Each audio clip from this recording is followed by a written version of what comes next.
A paz de Cristo, minha gente. Deus abençoe vocês e suas famílias.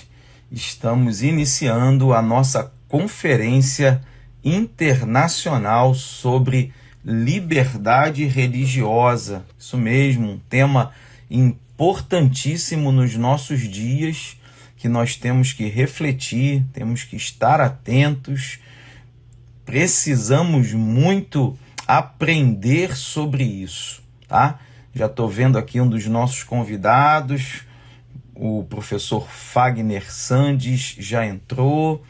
Também estou esperando a entrada do professor Tiago para que nós possamos iniciar. Eu já quero fazer um pedido para vocês que estão aí na live com a gente.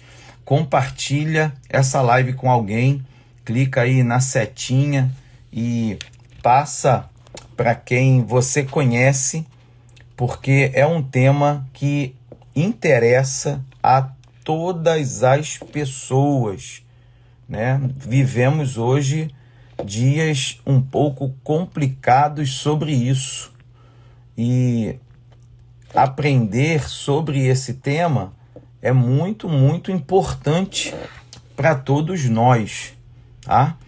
Então eu já vou fazer aqui uma oração para a gente começar e vou chamar os nossos convidados para a gente dar início, tá bom? Senhor nosso Deus, te agradeço por esse dia especial que o Senhor nos concede de vida, de saúde.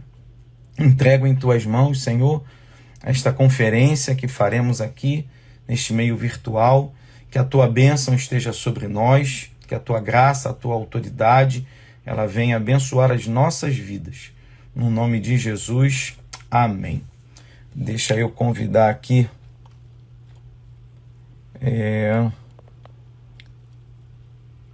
Tiago, vou aceitar o pedido, já está aqui. Wagner, vamos lá, já está convidado. Podem acessar. Vamos ver como é que vai ficar aqui. Opa, olha aí, professor Tiago, seja bem-vindo. Bom dia, professor Isaías. Bom dia, professor Fagner. Bom dia, assistência. Bom dia aos alunos da Faculdade Vitória em Cristo. Que bom recebê-los. Meu amigo, professor Fagner, bom dia. Bom dia, professor Isaías, professor e meu querido amigo e pastor. Bom dia, professor Tiago, meu querido mestre, amigo, presidente do IBDR. É uma grande honra estar com vocês aqui.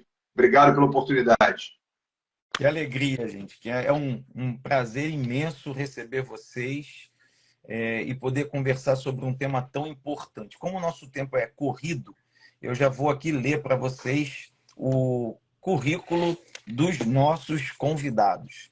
Então, o professor Tiago Rafael Vieira, ele é professor e advogado em mais de 3.000 igrejas no Brasil. Ele é mestre e doutorando em Direito pela Universidade Presbiteriana Mackenzie. Ele é especialista em Direito pela Universidade Federal do Rio Grande do Sul, em Liberdade Religiosa pelo Mackenzie, especialista em Teologia pela UBRA e é pesquisador, autor de diversos livros. Ele é presidente do Instituto Brasileiro de Direito e Religião, membro da Comissão Especial de Liberdade Religiosa do Conselho Federal da OAB, é colunista da Gazeta do Povo, Revista de Teologia Brasileira, Voltemos ao Evangelho e Mensageiro Luterano. Não é pouca coisa não, professor. Esse currículo está extenso. Glória a Deus, que Deus continue lhe usando de forma extraordinária no reino. Professor Fagner, ele é advogado no Brasil e Portugal, mestre em Direito, Estado, Constituição e Cidadania pela UGF. Ele é pós-graduado em Direito do Processo do Trabalho, é professor universitário, coordenador de programas de pós-graduação na área trabalhista, foi professor da Universidade de Santa Úrsula, da Faculdade Lusófona, da Universidade e também da Universidade Gama Filho. Professor da Faculdade Unileia, Faculdade Legale, Faculdade Vitória em Cristo, Santa Úrsula, Universidade Cândido Mendes, Univem, do Instituto Nêmesis, do curso Tríade, do CBEP, JUR e da Faixa. É professor da Escola Superior de Advocacia da OAB, no Rio de Janeiro, membro da Comissão de Educação e Direito Econômico da OAB, Seccional Rio de Janeiro, membro do Instituto Brasileiro de Direito e Religião e relator do Grupo de Estudos Constitucionais e Legislativos, Direito do Estado e Trabalhista. E é professor de cursos preparatórios para a OAB, para concursos e OAB, e autor de livros jurídicos e para concursos. E é consultor. Também um currículo de peso, meu amigo. Fico muito feliz. O professor Fagner já é a segunda oportunidade que nós contamos com ele na faculdade. Ministrou uma palestra sobre esse tema presencialmente aqui no Brasil. Hoje está em Portugal. Essa palestra está disponível também no nosso site para quem tiver interesse. E nós já vamos partir com o professor Tiago Rafael.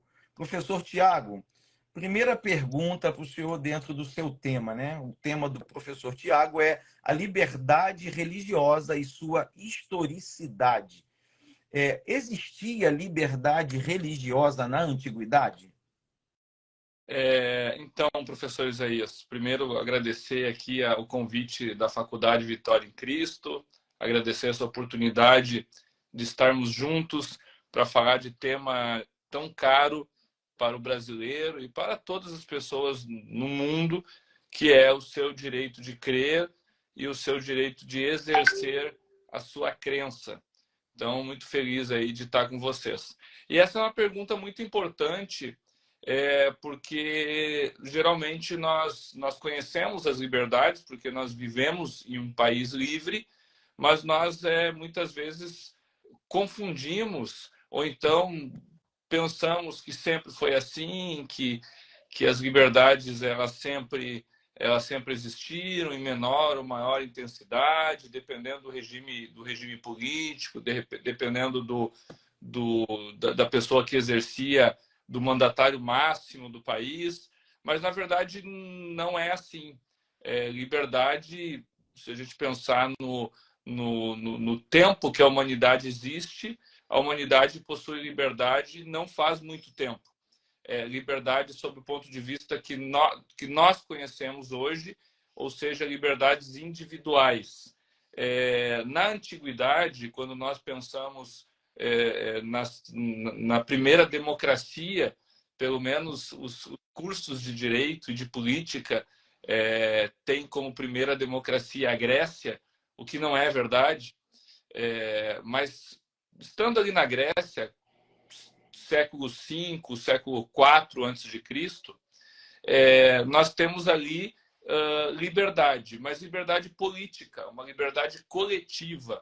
As pessoas tinham liberdade de votar e de ser votado e de escolher os rumos das cidades-estado gregas. E quem eram essas pessoas? Apenas os homens ricos, com propriedade, ou então que eram estudiosos, que eram filósofos.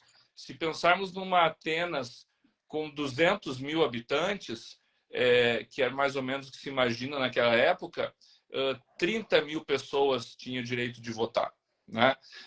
Então, era uma democracia muito elitista e uma liberdade também apenas política. E essas pessoas que podiam decidir os rumos da Grécia, elas não tinham liberdades individuais. Elas eram altamente fiscalizadas, vigiadas. Então, não tinha essa de, olha, eu acredito assim, eu creio assim, eu tenho a minha opinião, eu vou comprar o que eu quero, ou eu vou vender o que eu quero, eu vou para a guerra, ou eu não vou, ou eu estudo, ou eu não estudo. Isso não existia, tá? Era tudo altamente fiscalizado e vigiado. Mas tinha um povo antes da Grécia, esse povo, infelizmente, esquecido pelas nossas academias de direito, de política e de filosofia, que é um povo que vivia num lugar chamado Canaã. Esse povo que recebeu de Moisés a ordem, e Moisés, por sua vez, recebeu de Deus no Monte Sinai, esse povo, quando entra em Canaã, e forma a confederação das 12 tribos. Se nós lermos o livro de Josué, os livros de Juízes, de Reis, nós percebemos de forma bem clara que aquele povo tinha liberdade e que aquele povo tinha uma democracia, porque eles escolhiam os seus magistrados, eles escolhiam os líderes dos seus clãs, inclusive mulheres votavam, aquele povo tinha igualdade, porque o juiz não podia julgar o rico ou o pobre de forma diferente.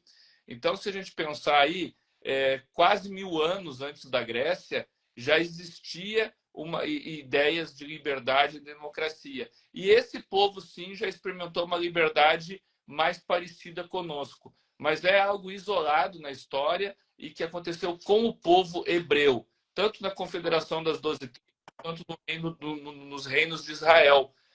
Isso é muito interessante, porque, veja, nós acreditamos no Deus Trino, no Deus pessoal, no Deus que criou tudo. E foi Deus que criou as liberdades. Foi Deus que entregou a própria ideia de democracia para nós e de Estado de Direito. E nós vemos isso bem claramente nos livros de Josué e Juízes. Mas isso ficou adstrito ao povo hebreu. Tirando o povo hebreu, e nessa época não existia ideia de liberdade. De novo, essa ideia de liberdade nós vamos ver a partir, então, da plenitude dos tempos. E antes de chegar na plenitude dos tempos, existe apenas um documento importante de liberdade religiosa que também tem a ver com o povo hebreu, que é o Cilindro de Ciro II, ali pelo ano 539 a.C., em que o rei persa, então, liberta os hebreus do cativeiro babilônico e também outras pessoas que praticavam outras religiões, e ali ele permite, então, que esses hebreus voltem à sua casa e também façam seus cultos públicos. Então, esse é o primeiro documento da história que tem alguma relação com a liberdade religiosa e está ligado aos hebreus, que é o povo do livro, né? Então, respondendo a tua pergunta agora de forma objetiva, tirando o povo hebreu, não existia liberdade religiosa na antiguidade.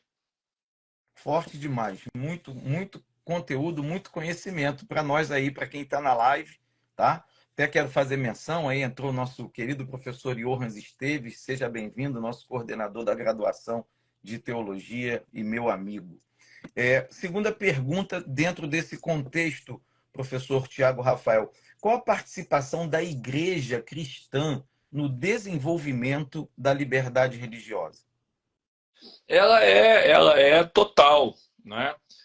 Primeiro, nós vemos antes do nascimento da igreja cristã, como eu acabei de falar, no povo hebreu, e no Novo Testamento, então, na plenitude dos tempos, que é quando o Deus Todo-Poderoso, revelado na pessoa de Deus Filho, encarna e anda entre nós. Então, quando Jesus Cristo anda entre nós, ele dá várias...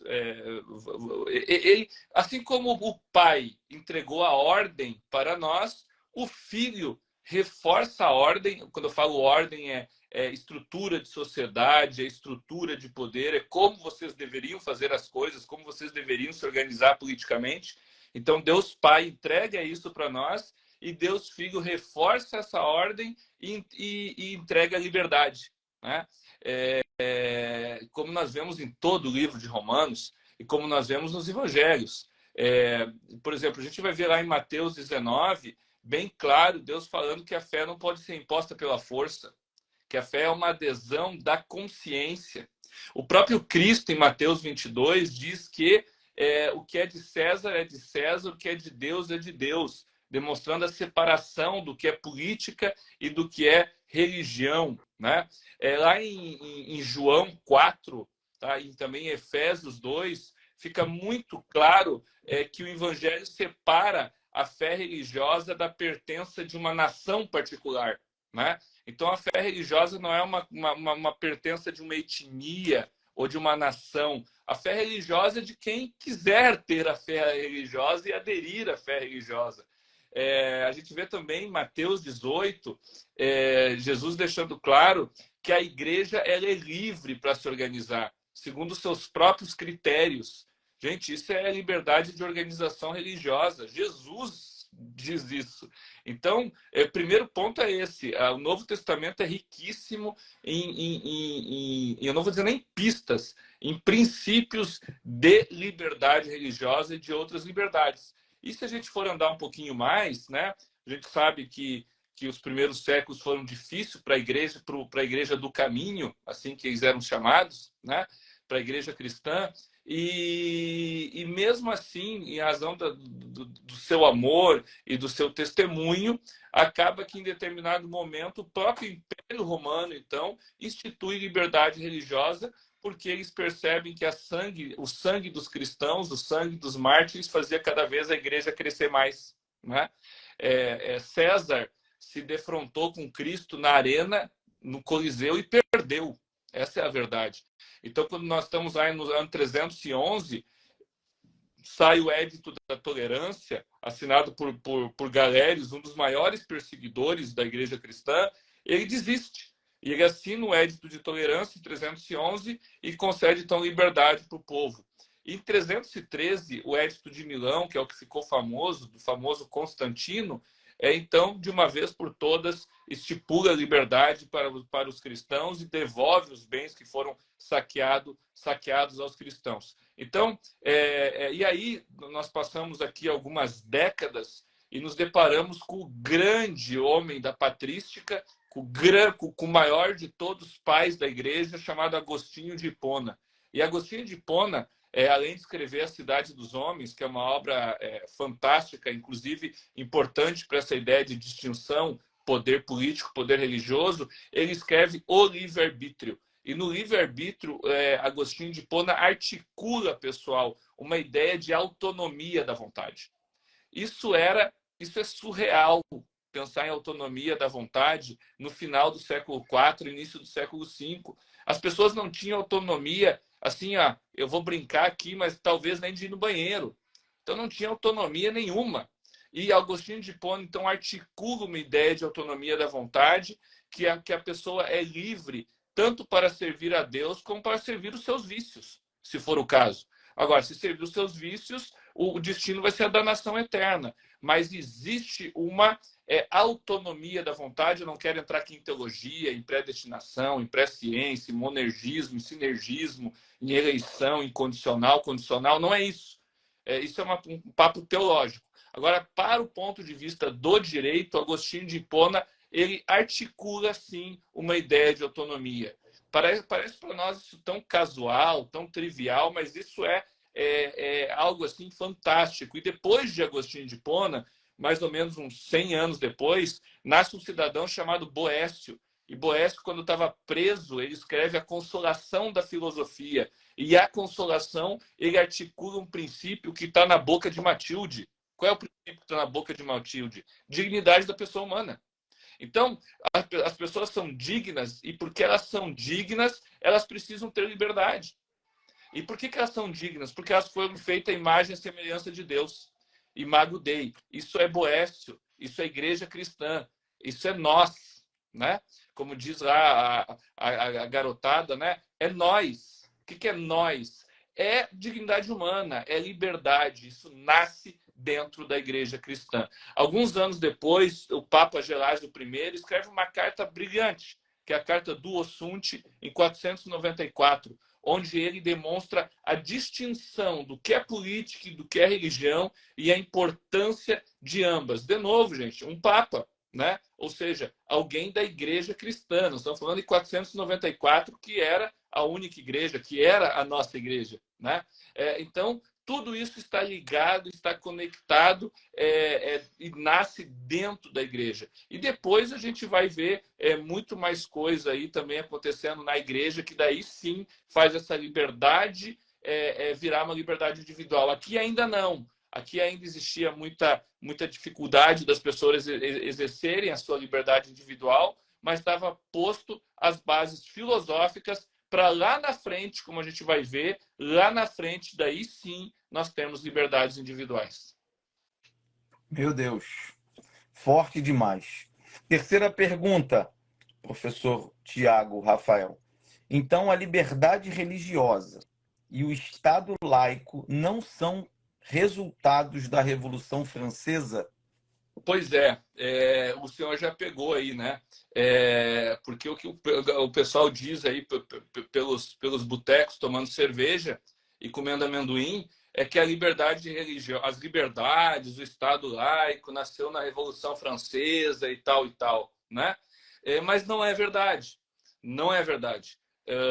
A liberdade, a gente já está vendo aqui o nascedouro dela, né? Mas como nós vemos ela, como nós entendemos ela hoje, nós temos vários processos, né? Então, por exemplo, Tomás de Aquino, quando ele está escrevendo a Suma Teológica, ele traz um universalismo, o encontro da fé e da razão. Então, com a fé e a razão, traz uma universalidade disso que é importante, até porque a igreja cristã é universal e é exclusivista, né? Mas isso acaba também entrando no ambiente político e aí gera toda essa ideia de que a igreja tinha que estar acima da política. Nós vemos isso na bula papal de Inocêncio III, né? Papa Sol, Rei Lua. Então gera essa ideia da igreja estar acima da política. E Guilherme de Ockham, no século XIV, com a famosa navalha de Ockham, diz: não. Uma coisa é fé, a outra coisa é razão. Vamos separar isso. E um contemporâneo dele, John Wycliffe, uns 20, 30 anos depois, lá na Inglaterra, diz: é verdade, eu quero traduzir a Bíblia para o inglês. Né? E aí dá toda uma confusão com o Wycliffe. Aqui nós estamos falando um pouquinho antes da Reforma Protestante. A igreja cai em declínio, a igreja católica tem muitos problemas lá com Bonifácio VIII, com os templários, aquela briga com Filipe o Belo, né? Filipe IV, rei da França. Nós estamos aqui em 1305, 1303. Há um atentado contra Bonifácio VIII. Ele que emite a famosa bula papal Una Sancta, que diz que não há salvação fora da Igreja Católica e que também a Igreja está acima do rei. Com isso, Bonifácio VIII é morto. Então, o rei muda a sede de Roma para Avignon. O rei escolhe o Papa. Confusão total, Igreja Católica enfraquece de vez, fica 150 anos acéfala, até a gente chega, então, na Reforma Protestante. E aí a Reforma Protestante, ou seja, não nasceu de Lutero com as 95 teses, eu estou falando aqui um caminho antes, bem rapidamente, mas esse monge agostiniano, olha só, presta atenção, agostiniano, ou seja, o cara que bebeu de Agostinho de Hipona, o cara que bebeu da autonomia da vontade de Agostinho de Hipona, da distinção dos poderes na cidade de Deus de Agostinho de Hipona. Esse cara que bebeu de Agostinho de Hipona prega, fixa, cola 95 teses, ou seja, 95 pontos de discordância da Igreja Católica, que a Igreja Católica estava errando.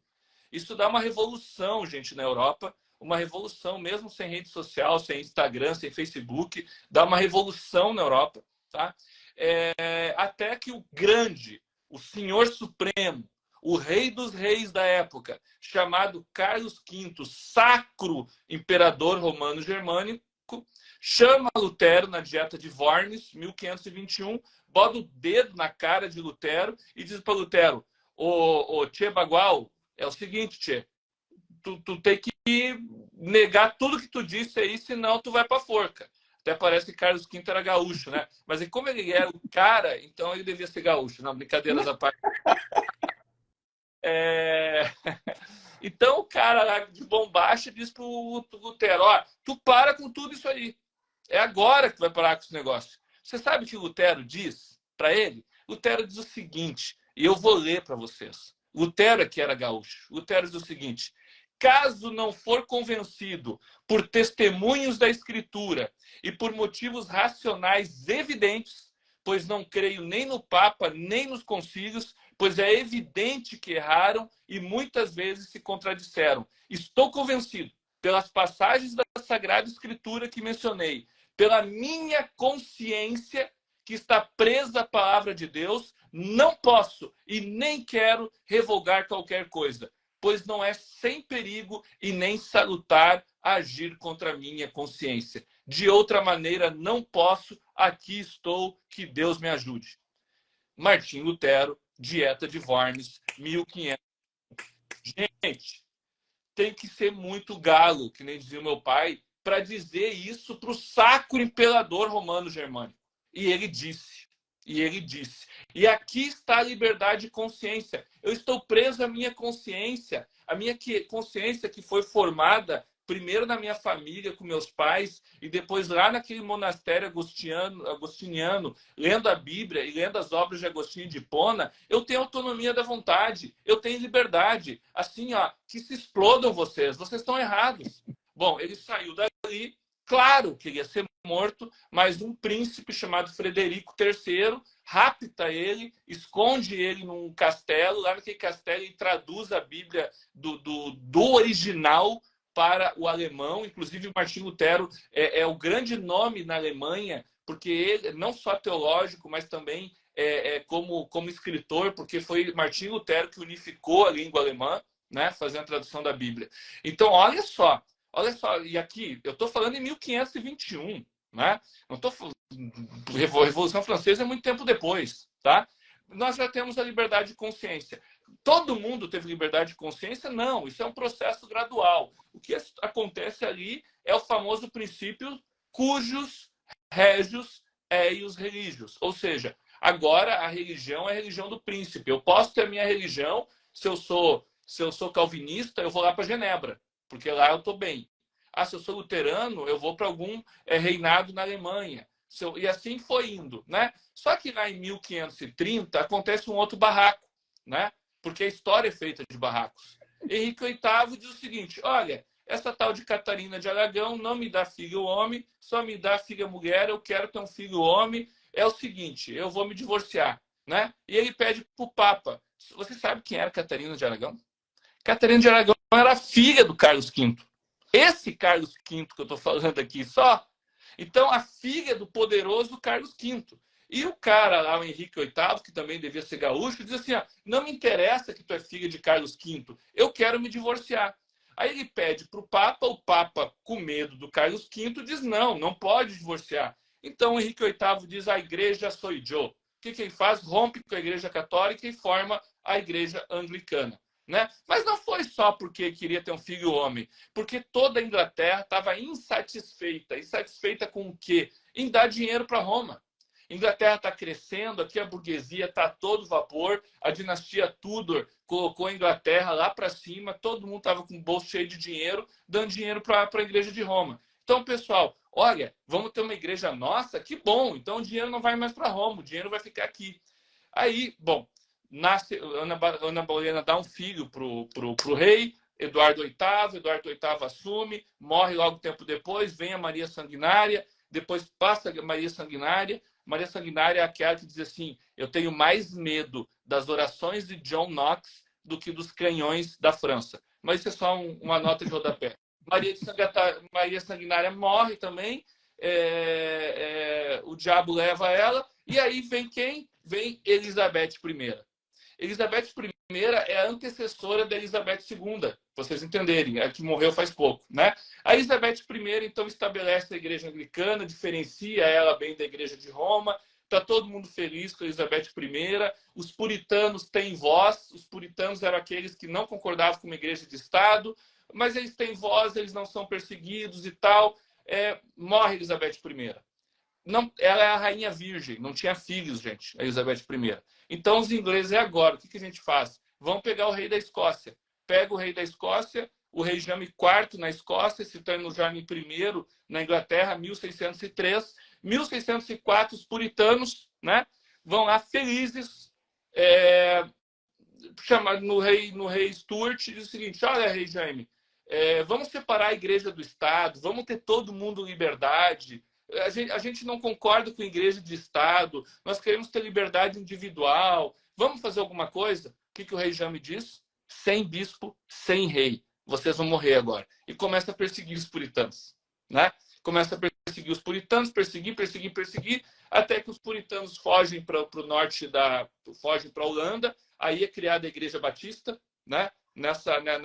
Em fugir para a Holanda, eles vão para a Holanda, criam a Igreja Batista, e alguns vão para Nova Inglaterra. O que é Nova Inglaterra? Estados Unidos. Eles entram num navio chamado Mayflower, tá?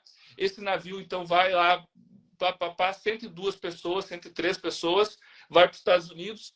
No meio do caminho eles se perdem e vão parar em Cape Cod, né? num vilarejo chamado Plymouth. 30 graus abaixo de zero, um negócio assim bem ruim. E aí eles dizem, olha, gente, a gente está aqui numa pindaíba, mas nós temos que fazer um acordo, que a gente não vai mais aceitar perseguição religiosa e que o Estado tem que ser separado da igreja. E eles escrevem o Mayflower Compact, que é um proto-documento constitucional dos Estados Unidos, onde está lá previsto liberdade religiosa individual, como nós a conhecemos hoje. Isso é 1620, e Estado laico, né? Então, eu tive o prazer de estar em Plymouth já. Eles formam a cidade. Desses 102, apenas 50 sobrevivem, apenas 3 mulheres, mas ali inicia os Estados Unidos como a gente conhece. 10 anos depois, um ex-pastor anglicano, também fugido de perseguição na Inglaterra, chamado Roger Wiggins, vai para Plymouth. Ele fica um pouco em Plymouth, não gosta, vai um pouquinho para cima, que é Rhode Island, e lá ele escreve a Constituição de Rhode Island. E na Constituição de Rhode Island ele escreve com todas as letras garrafais: liberdade religiosa individual e Estado laico. Nasce, então, liberdade religiosa individual, de verdade, as pessoas praticando isso, e Estado laico. Gente, eu estou falando aqui em 1640, tá? Tudo isso muito antes da França. Isso fervilha nos Estados Unidos, entra em ebulição na Nova Inglaterra, até chegar em maio de 1776, com a Declaração de Direitos da Virgínia, onde está lá no artigo 18, se eu não me engano, liberdade religiosa individual. Um mês depois, é festejada na Filadélfia, no famoso sino da Filadélfia, a independência dos Estados Unidos. E sabe como começa a Declaração de Independência dos Estados Unidos? Começa assim, abre aspas: consideramos essas verdades como autoevidentes, que a criatura é dotado pelo Criador de direitos inalienáveis, quais sejam a propriedade, a liberdade e a busca pela felicidade. Dotado pelo Criador. Então, Deus está presente na independência dos Estados Unidos. Bom, 1776. Depois vem a Revolução Francesa. E a Revolução Francesa tinha o lema liberdade, igualdade e fraternidade. 1789. Então, os jacobinos chegavam lá no padre Isaías. E padre Isaías, é o seguinte: a religião é ruim. Nós não gostamos da religião. Então, você tem duas possibilidades. Uma, nós vamos tornar a sua paróquia uma paróquia de louvor à razão. Ou duas, você perde a cabeça. A maioria dos padres disseram não, nós não aceitamos. Apenas Deus nos governa e o Papa de Roma. O que aconteceu com esses padres? Foram para a Bastilha e perderam a cabeça. Perderam a cabeça pela fraternidade, né? Então, olha, nós estamos aqui lutando pela fraternidade. Se você não concorda conosco, você perde a cabeça. É assim que acontecem as coisas na França. Então, na França, a religião era ruim. Os franceses revolucionários, eles viam a religião como algo potencialmente ruim para a revolução. Por quê? Porque a religião ela influencia. Então, nós não queremos mais a influência da religião. Então, o que nós fazemos? Nós perseguimos a religião e os religiosos. E foi isso que aconteceu na França. Então, esse é um modelo, que é o modelo de laicismo. Então, laicismo não é separação igreja-estado, como é nos Estados Unidos. Laicismo, o que é? Laicismo é perseguição da religião. O que é perseguição? Tira a religião da zona de influência. Tira a religião do espaço público. A religião é uma coisa de fórum interno, apenas de autonomia interna da vontade. Ou seja, é um retrocesso. Nós temos com Lutero, nós temos nos Estados Unidos religião no espaço público, liberdades individuais. Com a França tem um retrocesso. Não, você não pode ter a tua liberdade total. Você tem a liberdade na tua casa ou lá bem longe na vila onde eu não te vejo. Aqui no centro ou no bairro nobre, nós não queremos religião. Isso é França. Então, falar de Estado laico é falar de Estados Unidos, do seu ponto de vista moderno. E distinção de poderes é falar de povo hebreu, é falar de Jesus Cristo. Agora, França é liberdade religiosa, liberdade de crença apenas, fórum interno, só eu posso crer, não posso exercer minha crença na rua. Tanto é que muçulmanos não podem andar de burca na praia. Se eu tenho um crucifixo pendurado no meu pescoço, eu não posso ir na escola, porque a carta de laicidade Universidade Francesa não permite que eu tenha símbolos ostensivos da minha fé. Isso é França. Então, isso não tem nada a ver com o Estado laico. Isso tem a ver com laicismo, que é o expurgo da fé do espaço público. Falei demais, mas é que eu tenho muitos pastores na família, eu sou advogado, eu sou professor, então eu sou treinado desde que eu nasci para falar demais. Me desculpem. Falou muito bem, muito conhecimento para nós aqui. É pouco tempo para você conseguir assimilar tudo, mas a nossa sorte é que tudo fica gravado e a gente pode assistir tudo outra vez. Mas, professor, vamos prosseguir, que o nosso tempo está correndo.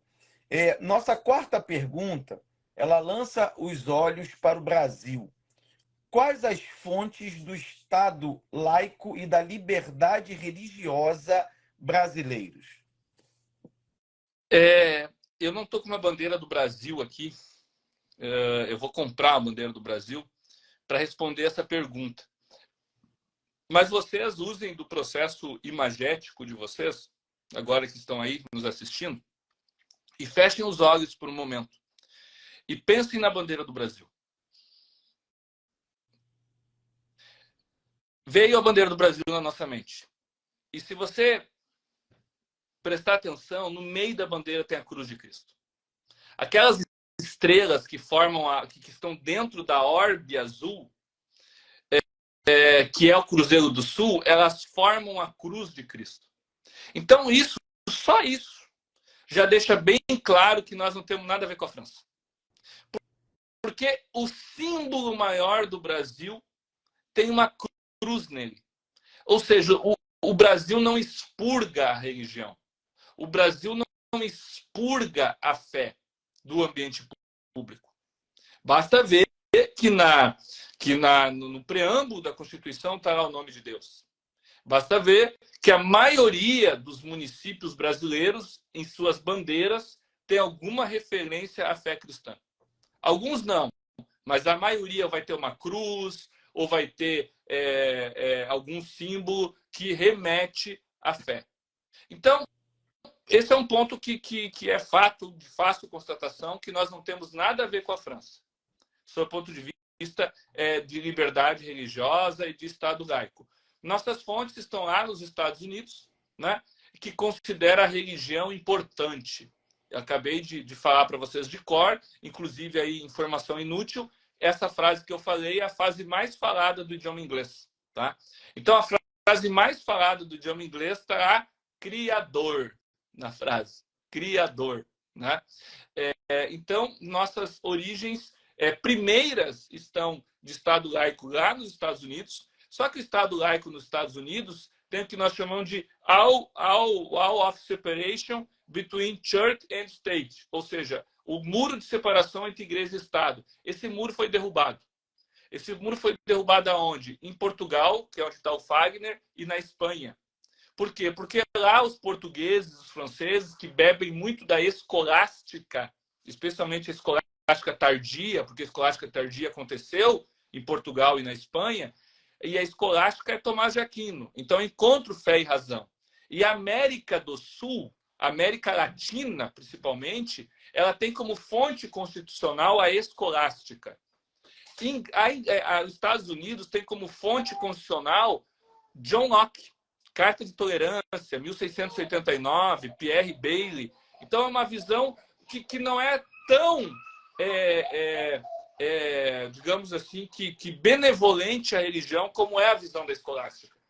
Então, nós temos como fonte a escolástica. O que isso implica dizer? Implica dizer que aqui não tem muro de separação. Aqui o Estado deve colaborar com a fé. Por quê?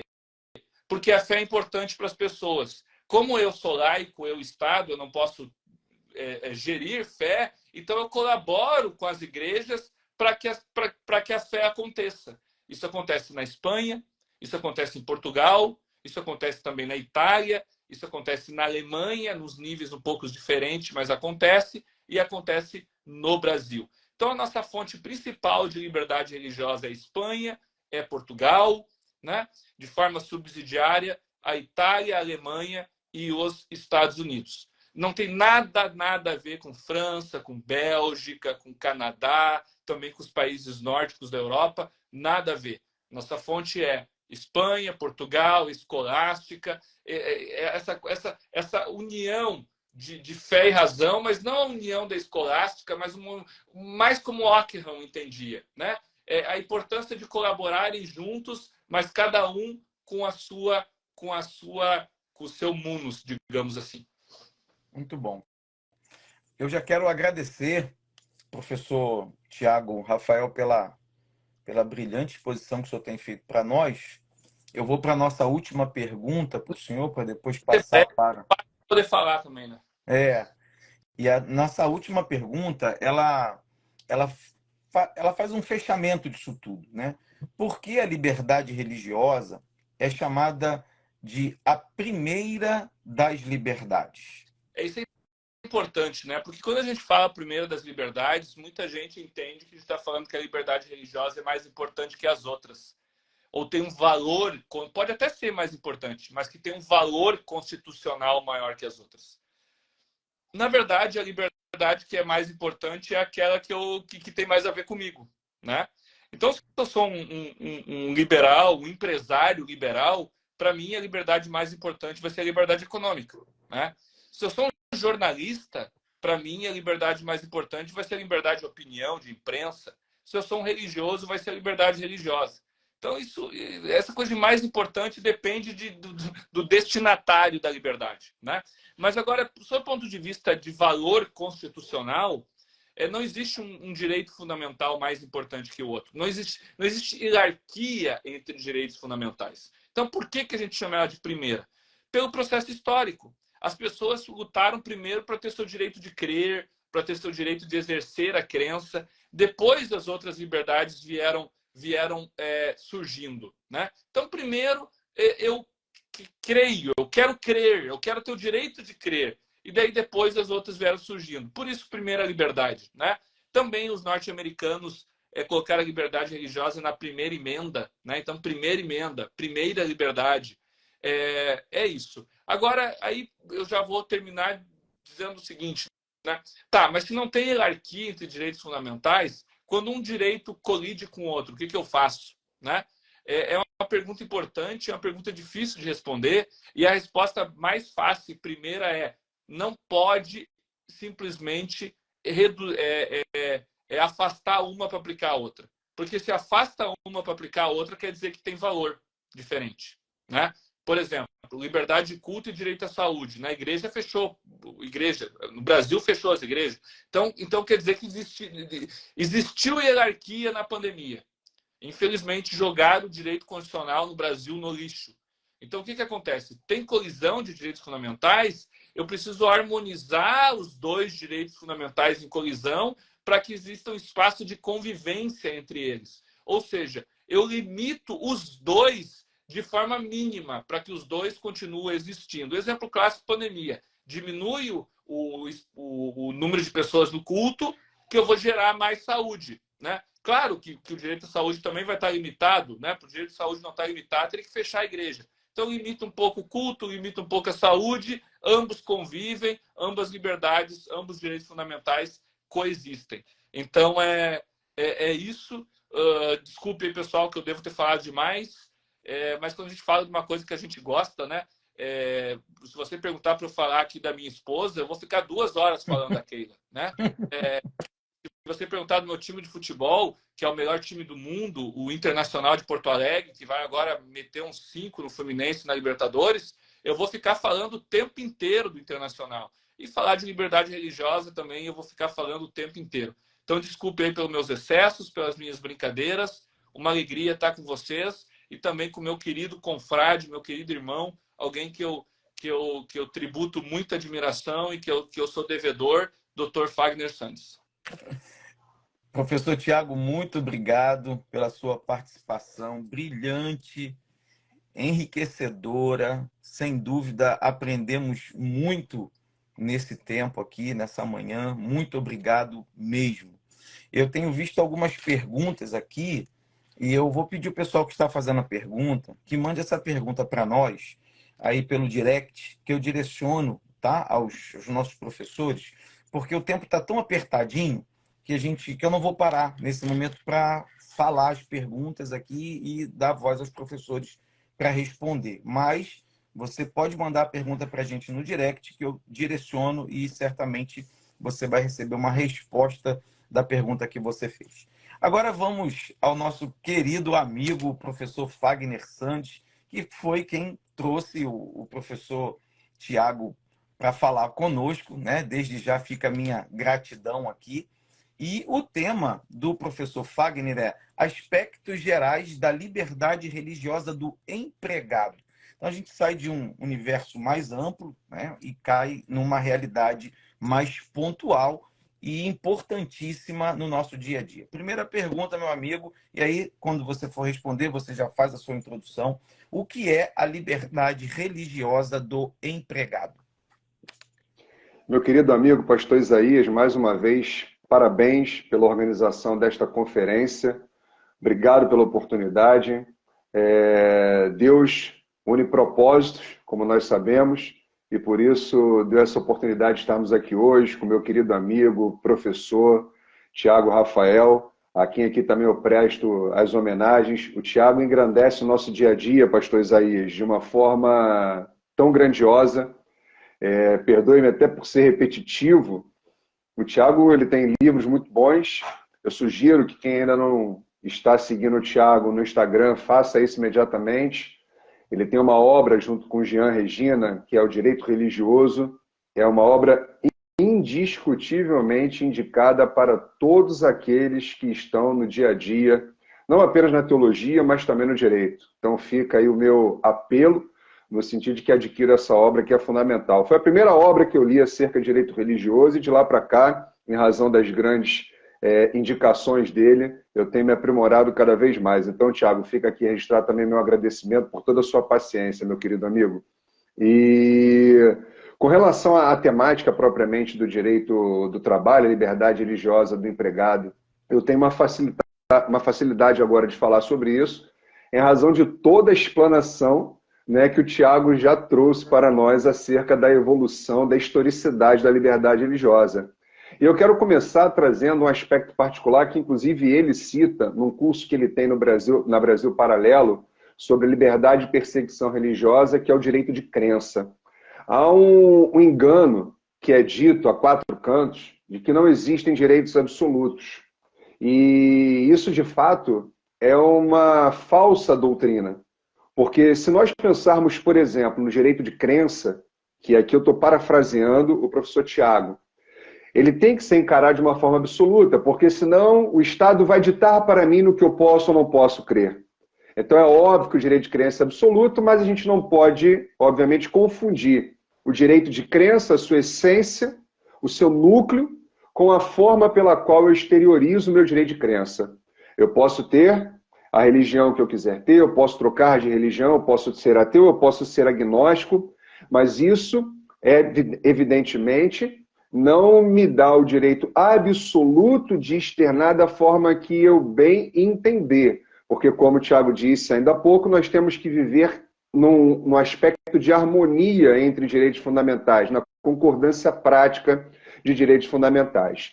E por que eu trago essa questão da liberdade de crença? Porque a liberdade religiosa, como uma forma de expressar a minha liberdade de crença, inclusive ela deve ser entendida no âmbito das relações de trabalho. Infelizmente, há também um equívoco muito grande, pastor Isaías, no sentido de que a empresa é um local de trabalho único e exclusivo e nada mais. De fato, a empresa é um local para se trabalhar, mas eu não posso jamais tirar do empregado o que faz parte da sua identidade, que é a sua crença e a forma pela qual ele pode exteriorizar a sua crença. E o que isso tem a ver com a forma pela qual ele vai adentrar na empresa? Porque ele não pode simplesmente entrar na empresa e deixar do lado de fora as suas crenças, as suas convicções. Elas fazem parte da identidade, portanto, da sua dignidade. É o que a gente costuma dizer. Violar a liberdade de crença, violar a liberdade religiosa de um empregado é violar a sua dignidade. E a dignidade é um dos fundamentos da República Federativa do Brasil. conforme previsto no artigo 1º da Constituição, que de uma forma cristalina, de forma solene proclama, lá no artigo 1º, no inciso 3, a dignidade da pessoa humana como um dos fundamentos da República Federativa do Brasil. Veja que coisa interessante. Então, em apertada síntese, considerando toda a historicidade que o professor Tiago trouxe, essa minha colocação inicial, eu posso dizer que a liberdade religiosa do empregado nada mais é do que o direito natural, humano e fundamental de manifestar as suas expressões de uma forma geral e presumida na sua relação de trabalho, guardadas as devidas proporções, porque daqui a pouco nós temos que entender também que existe uma razoabilidade nisso, que vai exatamente ser abraçada pela ideia da concordância prática, da harmonização entre os direitos fundamentais. Quero dizer, então, trocando as palavras, que não há uma liberdade religiosa absoluta do empregado dentro da empresa, de expressão da sua fé de uma forma absoluta na empresa. Agora, isso também não pode gerar, no contraponto da informação aqui passada, que o empregador tem o direito também absoluto de restringir a liberdade religiosa do empregado. Nós temos que ter, portanto, evidentemente, aí, uma harmonização perfeita para que ambos os direitos sejam respeitados. Então, em apertada síntese, essa fala introdutória é nesse sentido, meu querido amigo. Que bom. Dentro desse contexto, né, sendo mais pontual, como exercer a liberdade religiosa nos ambientes de trabalho? Pois é, aí é que gera-se uma grande dificuldade de interpretação e aplicação. Por quê? Nós vivemos, isso é indiscutível, inclusive é mais um dos fundamentos constitucionais, numa sociedade pluralista. O pluralismo político é um dos fundamentos da República Federativa do Brasil.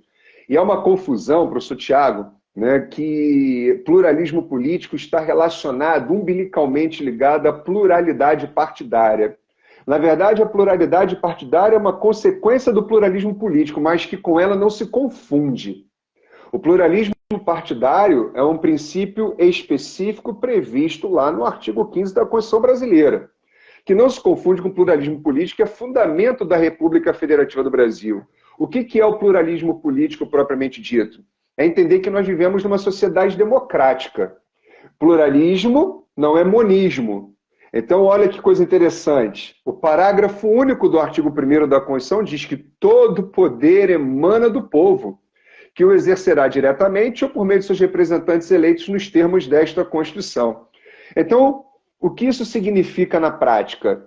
Que eu não posso minar o trabalhador naquilo que é da sua dignidade, é inerente à sua identidade, que é objeto particular da sua crença, que é no ambiente de trabalho não poder manifestar a sua fé. Não estou aqui a defender, obviamente, que o ambiente de trabalho vai viver um ambiente de culto.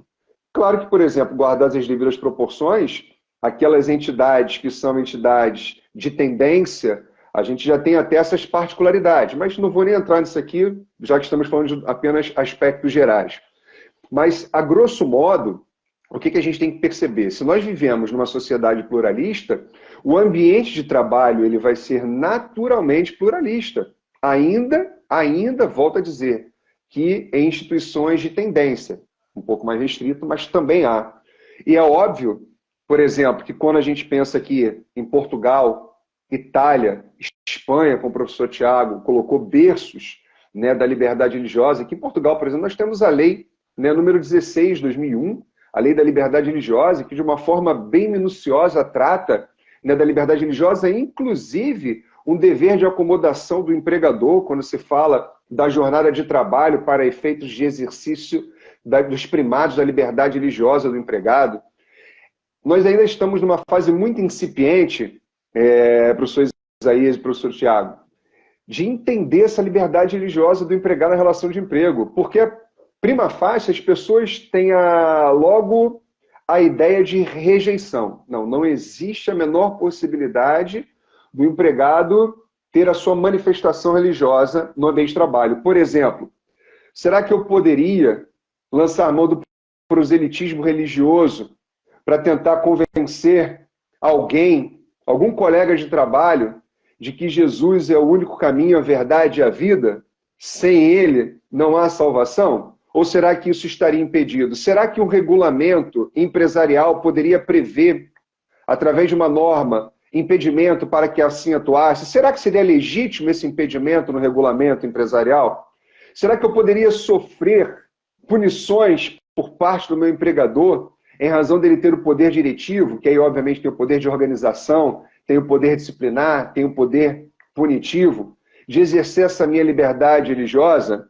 Será que o empregador poderia vedar que eu utilizasse, por exemplo, símbolos religiosos, por ele entender que aquilo em potencial, em abstrato, poderia estar ferindo direitos dos seus clientes?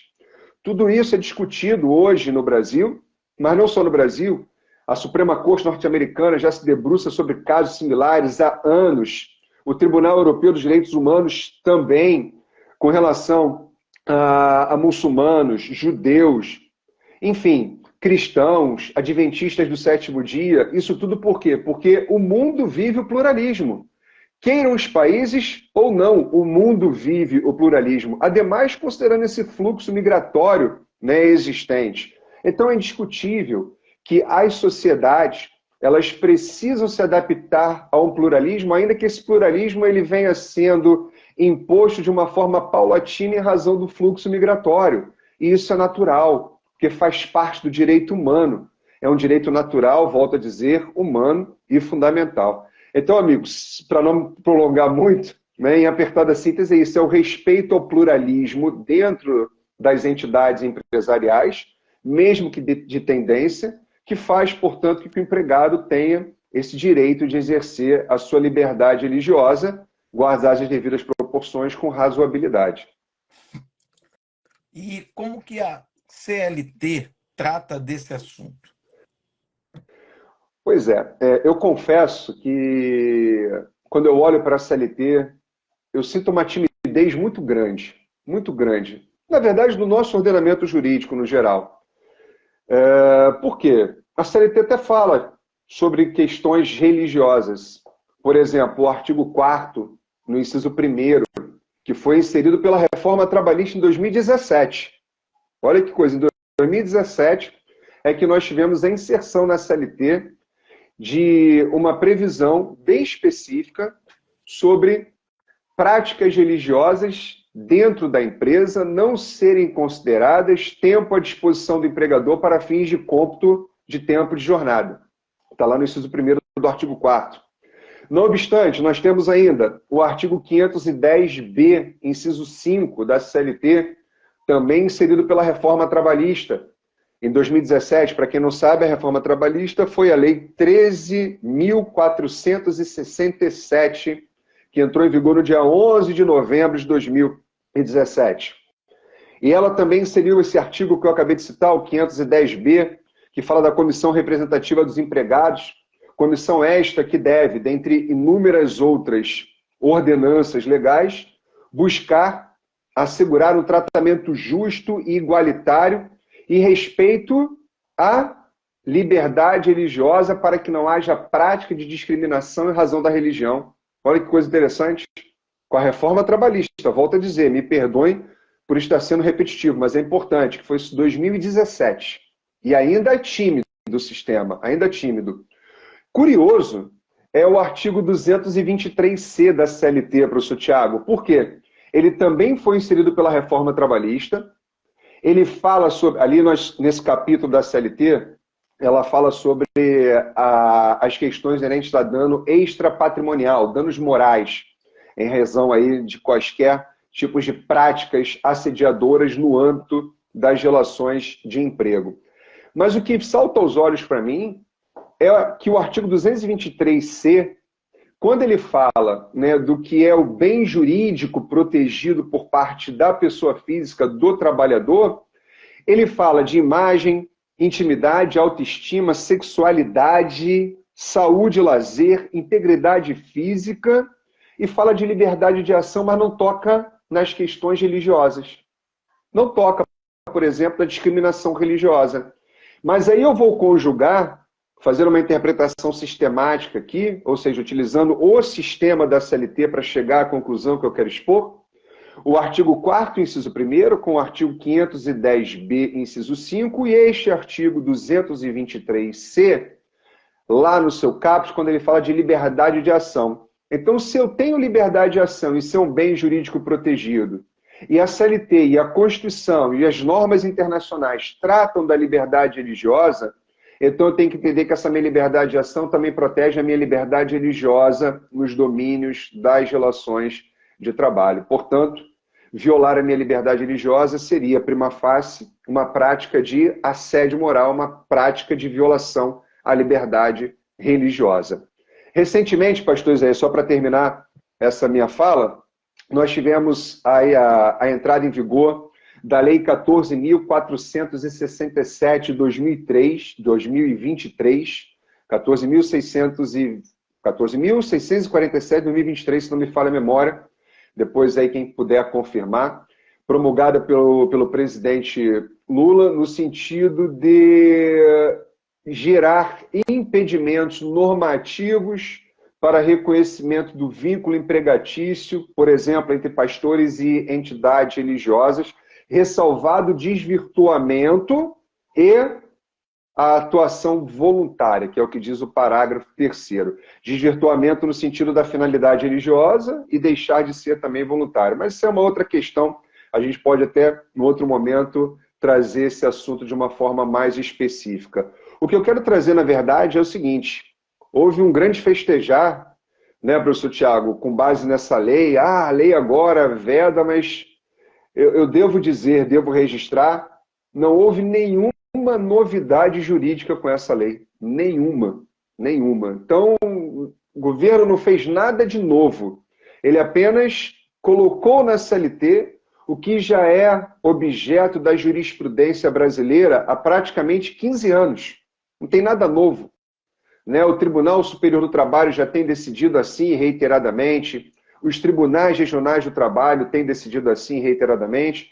Então, nós só tivemos uma inovação legislativa, né, professor Tiago? Nenhuma inovação jurídica nesse campo do impedimento de reconhecimento de vínculo empregatício. Então, com relação à CLT, nós só temos esses 3 dispositivos, professor Isaías. Nada mais na CLT acerca de liberdade religiosa ou sobre o fato religioso. Só esses dispositivos.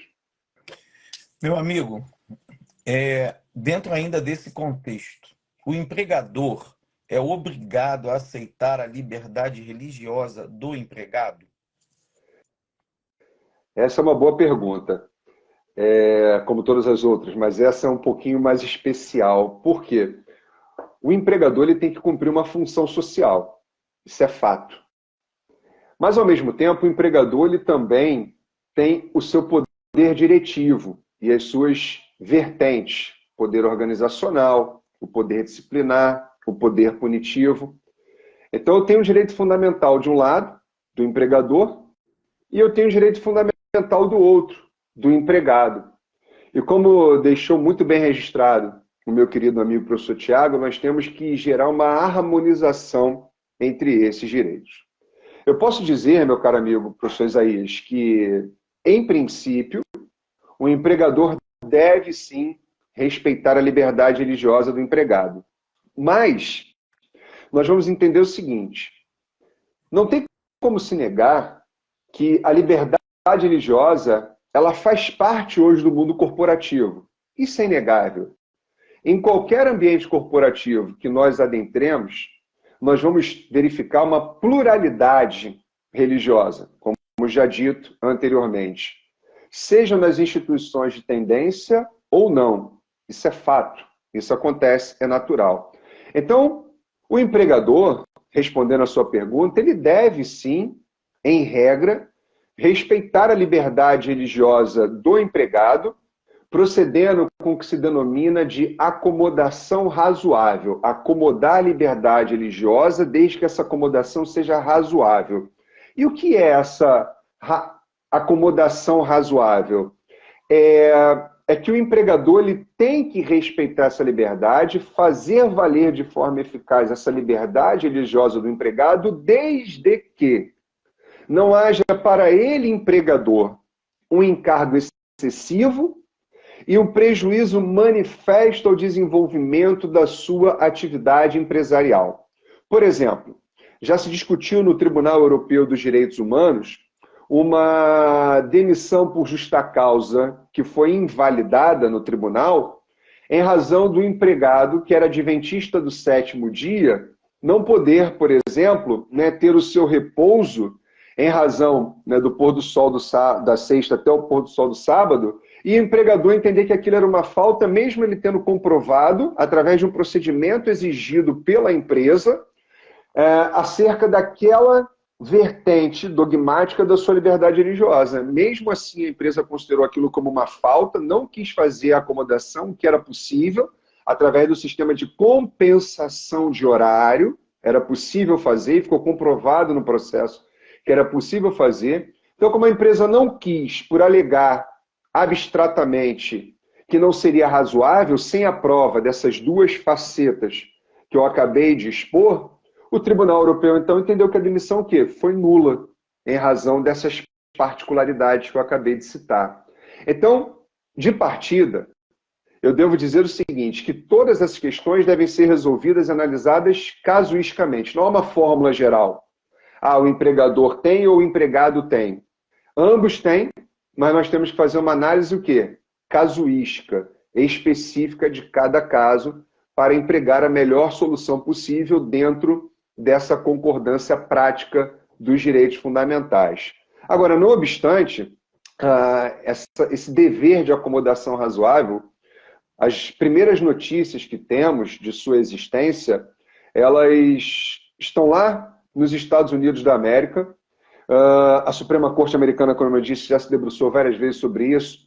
As cortes domésticas aqui na Europa, Portugal, Espanha, Itália, Suíça também, dentre outras, já debateram tais questões. O Tribunal Europeu dos Direitos Humanos, enfim. Tribunal Superior do Trabalho no Brasil também já adentrou nessa temática por diversas vezes.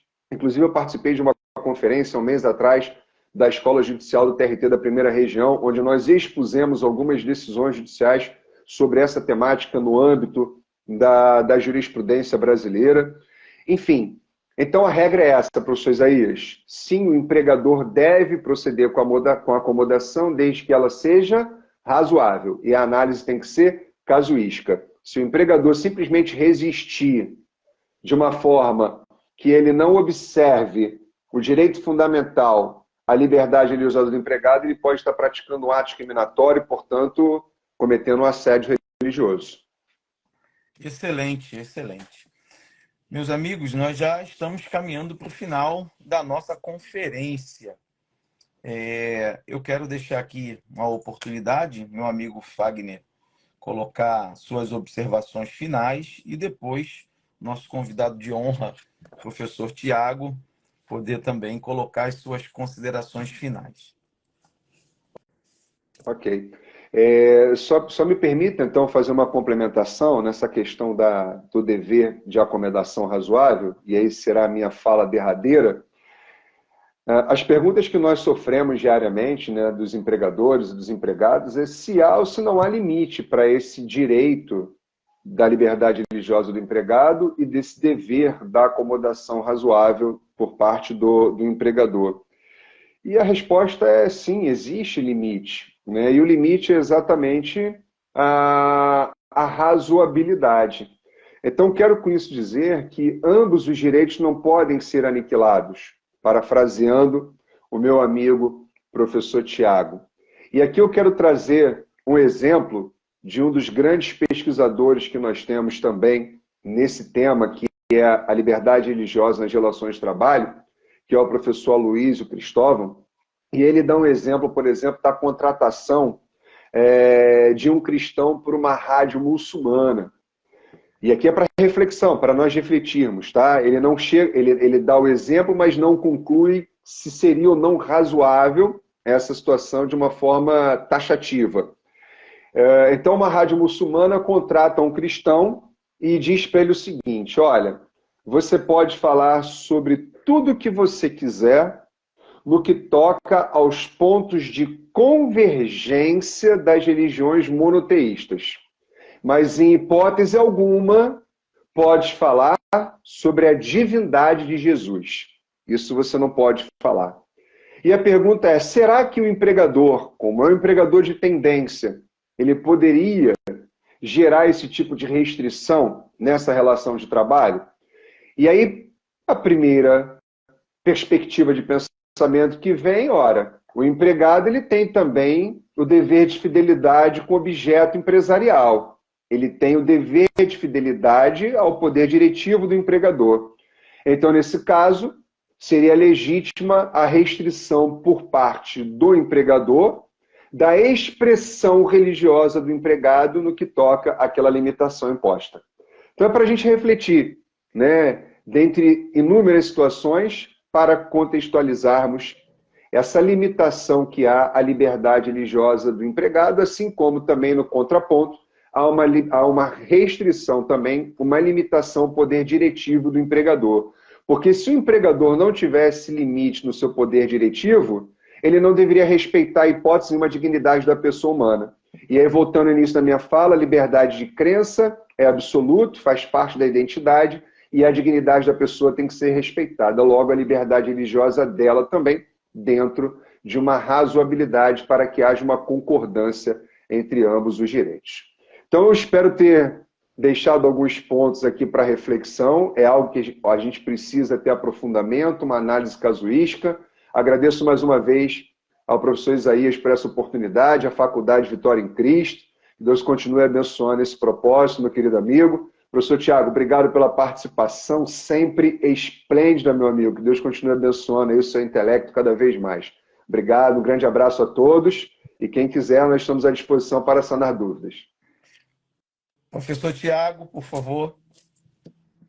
Muito obrigado pelo carinho, especialmente aí do Dr. Fagner, que já é um amigo aí de longa data. Tivemos juntos aí, foi em maio, né? Na Universidade de Coimbra, na Universidade Lusófona.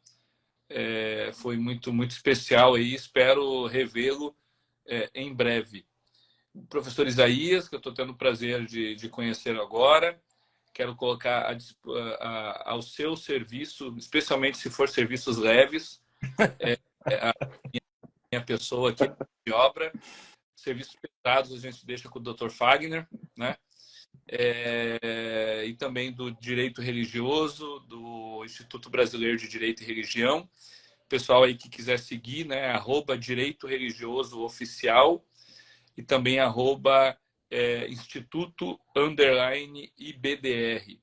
Então pode nos seguir lá. Nós também temos um canal no YouTube, que é só colocar Direito Religioso, vai aparecer a gente lá. Tem mais de 200 vídeos sobre tudo que envolva direito e religião e muito reviews também.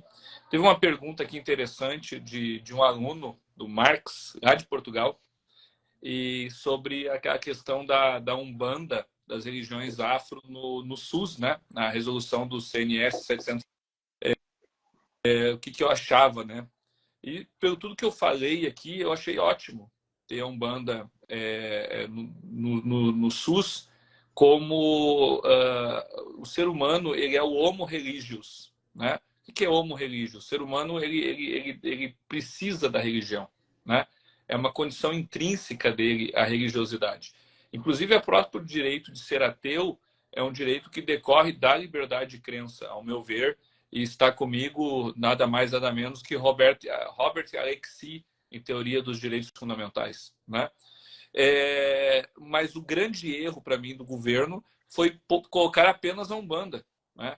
Porque isso parece que o Estado brasileiro deixou de ser laico para ser um Estado umbandista. E isso não é verdade. O Brasil não é um Estado umbandista. O Brasil é um Estado laico com identificação ao cristianismo, inclusive, né? Basta ver a cruz lá na bandeira e todo o processo histórico que o Brasil tem junto ao cristianismo. Então, seria, digamos assim, que mais natural ter o cristianismo apenas ali, né?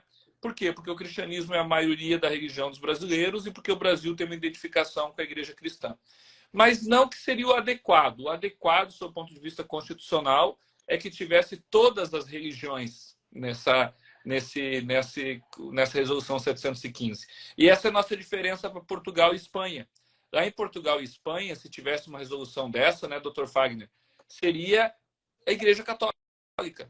E estaria tudo bem, né? Porque lá a laicidade ela é uma laicidade cooperativa, né?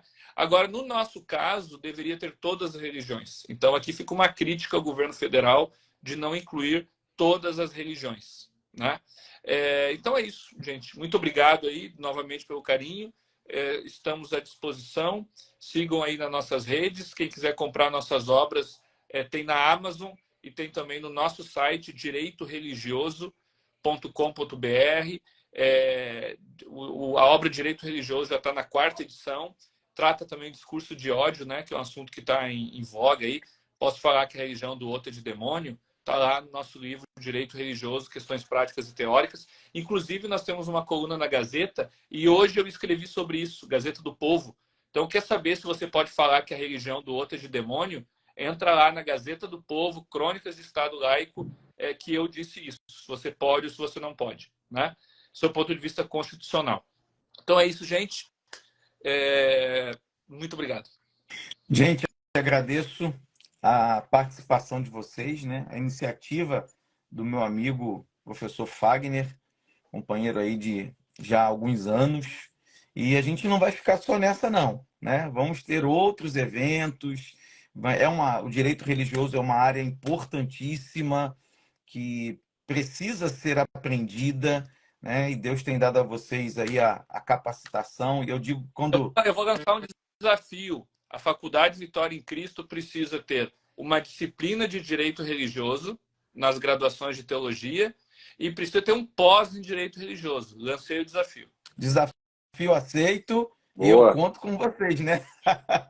Tamo Já juntos. vamos partir. Ó, o doutor Fagner, meu amigo, professor, está me devendo, ele sabe disso, o quanto eu incentivo e procuro para a gente promover, né, um curso nessa área. A gente já vem conversando sobre isso há algum tempo. Quem sabe agora o desafio é para ele.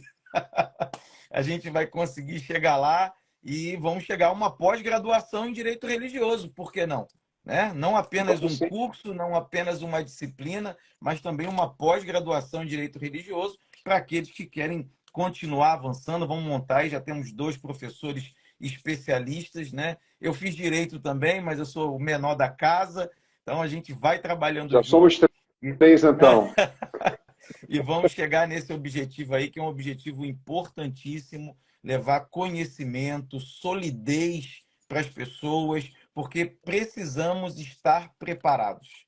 Eu tenho dito isso para as nossas turmas de graduação, do seminário, todos os nossos alunos. A faculdade hoje já tem aí mais de 3.000 alunos matriculados nos seus diversos cursos, e essa é uma fala recorrente minha. Nós precisamos estar preparados para nos posicionarmos, porque uma posição sem um alicerce, ela é facilmente derrubada.